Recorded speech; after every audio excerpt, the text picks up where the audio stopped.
Welcome to the deep dive. Hmm. We are tackling a really fascinating stack of sources today, all focused on the Korea International Cooperation Agency, or KOICA. Hmm. And what we're looking at isn't just, standard reporting.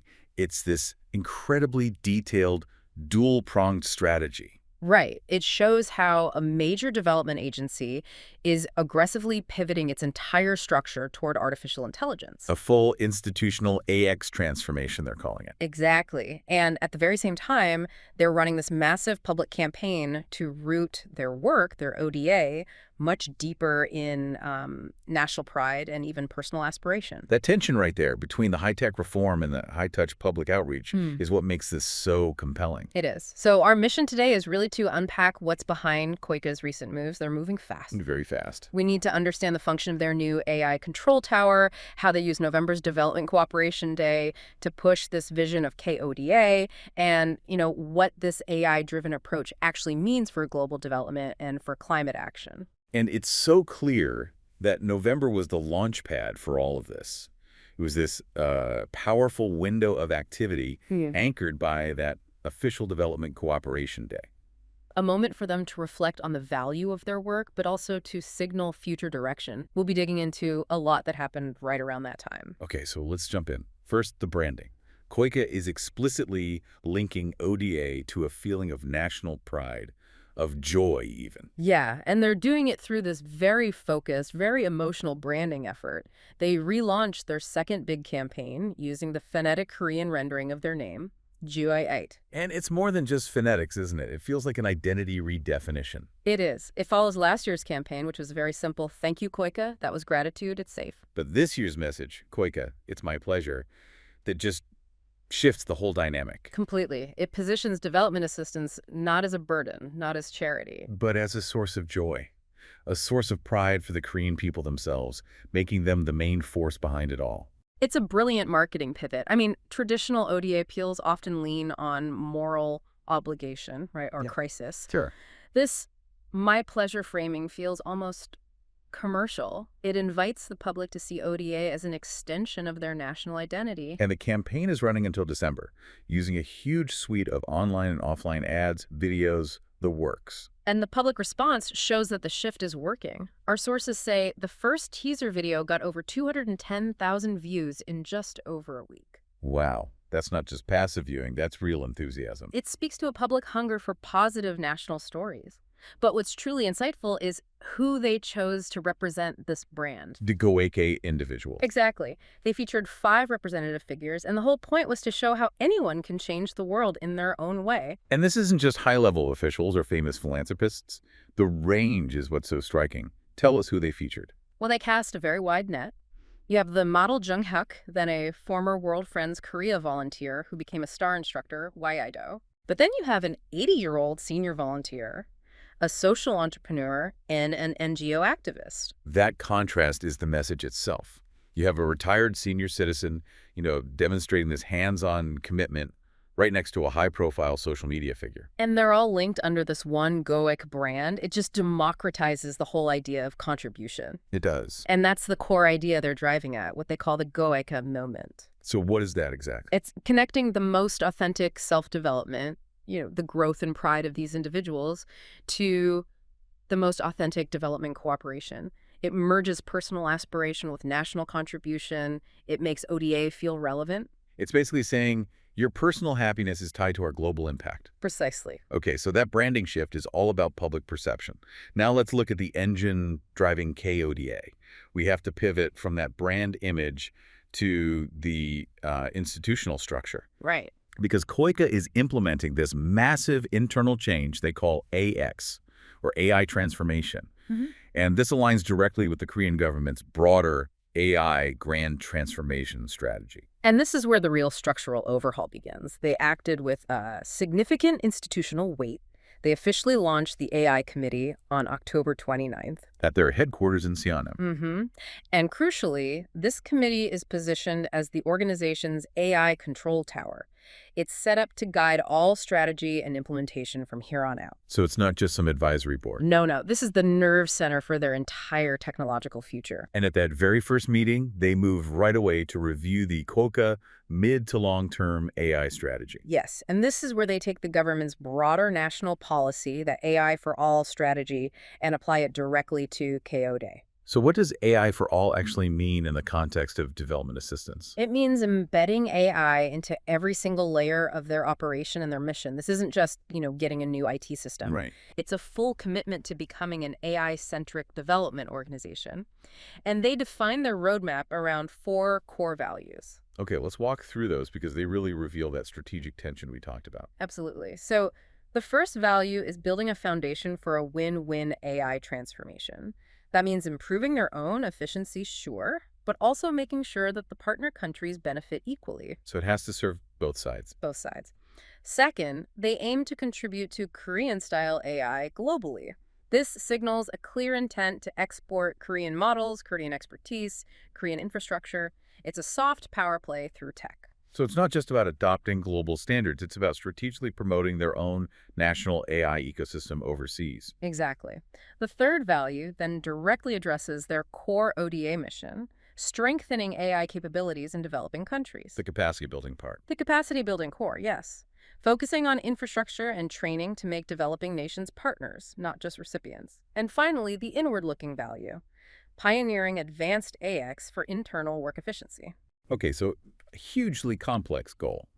Optimize their own processes, export a national tech strategy, and stick to traditional ODA goals. It's a massive undertaking, and they signaled how permanent this is not just with a committee, but with people. The new rules. That's the critical detail. They're creating a dedicated AI organization and, crucially, appointing a chief AI officer, a CAIO. And that's different from a CIO, a chief information officer. Very different.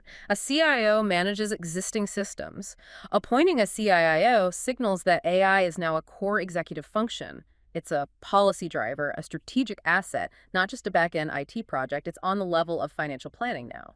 And it looks like they're trying to embed this culture change throughout the whole organization, not just at the top.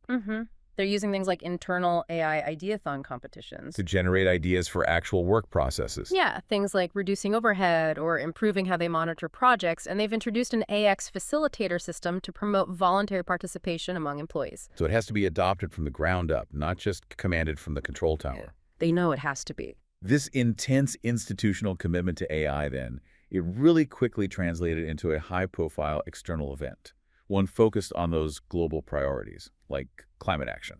That was the 2025 KOICA Climate AI Forum, held on November 24th in Seoul. This was a really significant showcase. You had the KOICA president there, Chang Won-sam, and about 200 experts. And the guest list is key here. They brought in some major global players, GGGI, UAP, and CTCN. Yes, and that mix of attendees signals a real focus on implementation. Right. For anyone listening who might not know, GGGI is the Global Green Growth Institute. Specializing in sustainable development planning, UNIP is the environmental policy arm of the UN, and CTCN. The Climate Technology Center and Network. Exactly. It focuses specifically on transferring climate technologies to developing nations. Getting those specific groups together showed this wasn't just a theoretical discussion about AI. It was about practical, deployable solutions for climate change. For mitigation and adaptation, yes. And the first part of the forum focused on actual achievements, introducing the first-year results of the AI for Climate Action Initiative. An initiative they're promoting jointly with the UNFCCC. The UN Framework Convention on Climate Change. That linkage is huge. It ensures their AI strategy is aligned with the largest global climate agreement. And they also highlighted the success of the AICA Awards, an international AI climate tech competition. And the winning team, from Korea's Integrated Watershed Management Institute, they shared their experiences. Which provided this tangible example of how AI can manage complex environmental data, like predicting flood risks or tracking carbon sinks. And the second part, the future vision part of the forum, that's where they explicitly linked climate action with national ambition. Yeah. The discussions were on the future of AI technology for climate action and KAI for all, Korea's path to becoming a top 3 AI powerhouse. This is that strategic connection we have to analyze. Yeah. ODA here seems to be transcending traditional aid. It is. Experts argued that development cooperation, specifically by building AI infrastructure and tech capacity in partner nations, becomes a primary vehicle for helping Korea become the AI capital of the Asia-Pacific region. So they're using development assistance to solidify a technological leadership role. In a rapidly growing, incredibly crucial sector, it's a very modern form of strategic engagement. But even while AI is taking center stage, the sources show that the traditional heart of development volunteering is also being refreshed. Right. Through the K-Volunteer Impact Weeks campaign, KOICA is clearly trying to balance that high-tech push with a high-touch human element. They know that those personal stories, that grassroots connection, it's vital to that whole Goka, it's my pleasure brand. And the volunteer programs are getting this sophisticated, youth-focused facelift. For instance, the briefing session for the 2025 Overseas Volunteer Group was held under the concept of Restaurant Volunteers Table. That's a fascinating way to recruit. It's all about contemporary engagement. It was held in a trendy spot in Seoul, and the whole concept was like a menu of volunteer opportunities with consulting, experiences, even tasting. So an experiential format. Exactly. And it attracted huge interest, especially from young people who want to see volunteering as a meaningful part of their career path, not just a gap year. It's making it relevant to a digital career-minded generation. We also saw innovation coming out of their return program. Where former volunteers share what they did and where they're going next, yeah. And the Veranda team won the grand prize for a startup idea using pottery.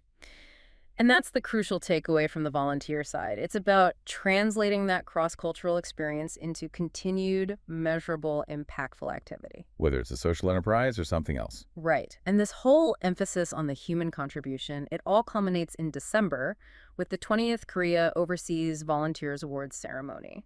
An important tradition. They'll recognize 9 individuals with citations, including the presidential and prime minister's citations, and the celebrated Lee Tae-sik Award. It grounds that high-tech focus back in individual sacrifice. Speaking of making abstract concepts relatable, KOICA also shifted its communication strategy by expanding its characters. Yes. They officially unveiled an expanded set of friends for their existing mascot, the Peace Fairy PeKO.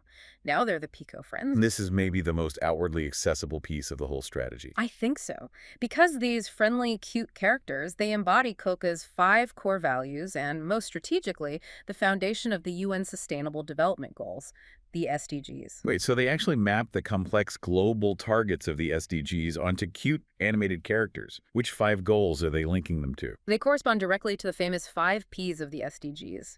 Peace, people, prosperity, planet, and partnership. And the characters are named PeKO, Young, Plachi, Puria, and Postle. It's a powerful way to distill these abstract goals into something memorable and visual. And to launch them, they did a limited-time distribution of KakaoTalk emoticons.